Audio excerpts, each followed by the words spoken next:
جٹ ہیں ملان سے، Italy. Italy میں ہمارا جٹ بھائی پھر رہا ہے، تو کیا مزیدار سچویشن ہے۔ کہتے ہیں جی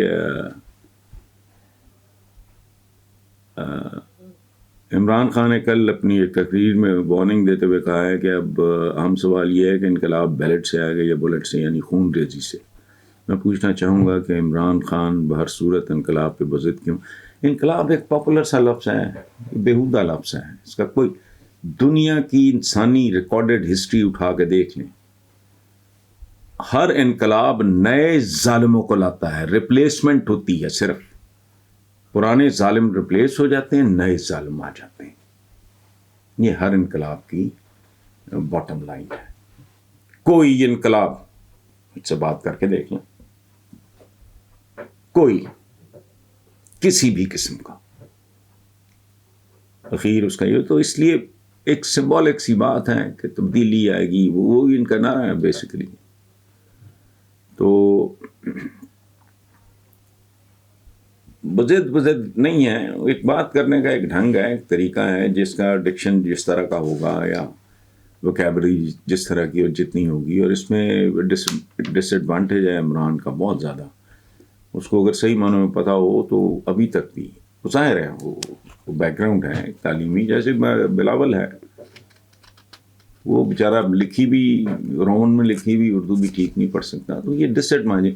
بینظیر بھٹو مجھے پتہ ہے، وہ تو پیر پرستی کی حد تک پہنچی ہوئی خاتون تھی، نماز روزہ سب بہت زبردست تھا، لیکن ایک بار آپ کو یاد ہوگا بڑا تاریخی جملہ انہوں نے بولا کہ اذان بج رہا ہے، یعنی یہ کوئی میوزک ہے جو بج رہا ہے، لیکن نہیں، یہ ہمیں سمجھنا چاہیے۔ نیکسٹ چلتے ہیں جی، طاہر حسین ہیں لاہور سے، وہ کہتے ہیں جی کہ اکثر سیاسی تنظیموں کالموں میں لکھا جاتا ہے کہ پاکستان میں حکومت سازی کے لیے 3 الف یعنی اللہ، عامی اور امریکہ کا ہونا ضروری ہے۔ سوال یہ ہے کیا عمران خان صرف ایک الف کی مدد سے کبھی حکومت میں آ سکیں گے؟ دیکھیں یہ جو کہا جاتا ہے نا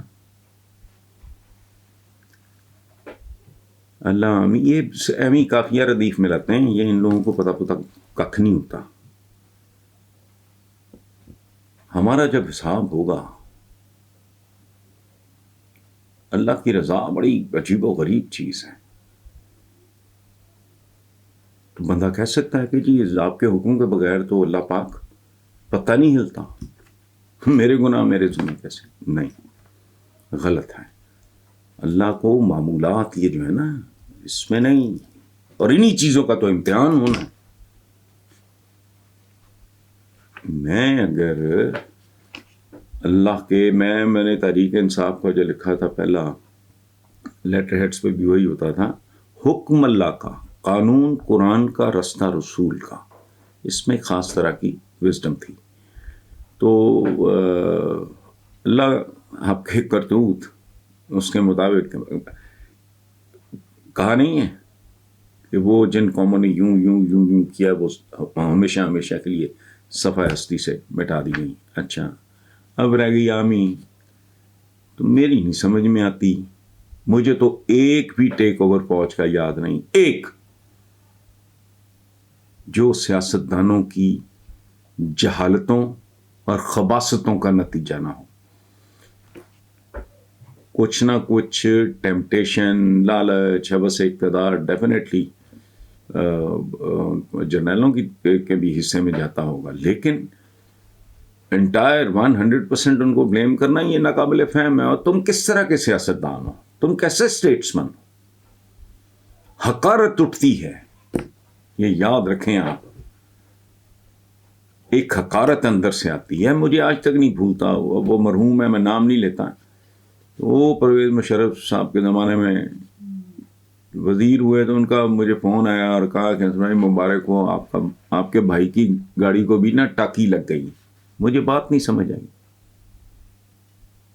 جب میں نے تھوڑا پرو کیا تو پتہ لگا کہ وزارت کا حلف اٹھا لیا ہے اور گاڑی پہ پاکستان کا جھنڈا، اس کے لیے وہ ٹاکی تھا، لیر تھی، چیتھڑا تھا، ٹاکی لگ گئی۔ یہ مینٹالٹی جب ایک گرومڈ فوجی جس نے پاکستان ملٹری اکیڈمی میں مدتوں مشقت کی ہو، محنت کی ہو، کام کیا ہو، وہ پھر ہو جاتا ہے. سو اس میں بھی عامی میرا ذاتی خیال ہے کہ جو طالع آزمائی اور فلانا مہم جوئی کہتے ہیں جرنیلوں کی، اس کا رول کم ہے، جہالت سیاستدانوں کی یہ زیادہ ہے.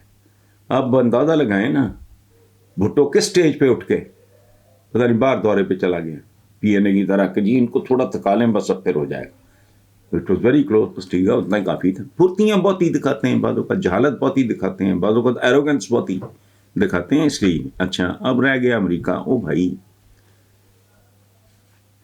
پہلے اپنے پیکرے خاکی میں جان پیدا کرو. ملک ہو اگر اس میں کوئی آئین ہو، اور آئین ڈیکوریشن پیس نہیں، ایسا آئین جس پہ عمل درآمد ہوتا ہو، حکمران کمیٹڈ ہوں، مخلص ہوں، آنےسٹ ہوں. کون سا امریکہ ہے؟ یہ بوگس بات ہے. وہ کہتے ہیں جی کہ عمران خان نے لانگ مارچ میں خطاب کے دوران کہا کہ اللہ مجھے ارشد شریف والی موت عطا کرے. تحریک انصاف کا ایک سرگرم رکن ہونے کے باوجود میرا دل اس دعا پہ آمین کہنے کو نہیں مانا. کیا واقعی خان صاحب بغیر سوچے سمجھے بولے جاتے ہیں؟ یہ ٹھیک ہے. مشتاق صاحب، دو باتیں آپ ذہن میں رکھیں کہ مائک اور آگے بہت بڑا مجمع ہو پرجوش، آدمی نارمل ویسے نہیں رہ سکتا. مجھے کوئی قائد اعظم محمد علی جناح بانی پاکستان، ان کے علاوہ مجھے کوئی بندہ بتائیں. آنکھیں بند کریں، سوچیں، بھٹو کے پیچھے تک جائیں. یہ لیاقت علی خان صاحب بھی مکہ شکا دکھاتے تھے، یہ وہ، چاہے دشمن کو دکھائیں، بہرحال تو اٹ بیکمز ڈیفیکلٹ. باقی ایک ویل وشر کے طور پہ آپ کا یہ جو رویہ ہے کہ آمین کہنے کو دل نہیں چاہا، تو بات آپ کی ٹھیک ہے، لاجیکلی بھی ٹھیک ہے. غیر طبعی موت سے پناہ مانگنی چاہیے. اور یہ شہید شہود والا جو معاملہ ہے نا، یہ آپس میں تو میری سمجھ سے بالا ہے. آپ کو یاد ہوگا پوری تاریخ بھری پڑی ہے ویسے تو، کربلا سے شروع ہوتے ہیں، اس کو چھوڑیں ہم. یہ دیکھیں، یہ جو معاملہ کل چند برس پہلے ایران اور عراق، وہ کہتے تھے شہید. حضور سے ایک بات میں آپ کو بتاتا ہوں، اس میں سارا میسج ہے. حضور سے لوگوں نے پوچھا کہ اگر دو صحابی آپس میں لڑ پڑیں اور تلواریں نکال کے ایک دوسرے پہ حملہ آور ہوں تو ایک قتل ہو جائے، ایک مارا جائے، ایک بچ جائے، تو ان کا سٹیٹس کیا ہوگا؟ مطلب میں آج کی زبان میں بات کر رہا ہوں. سبحان اللہ.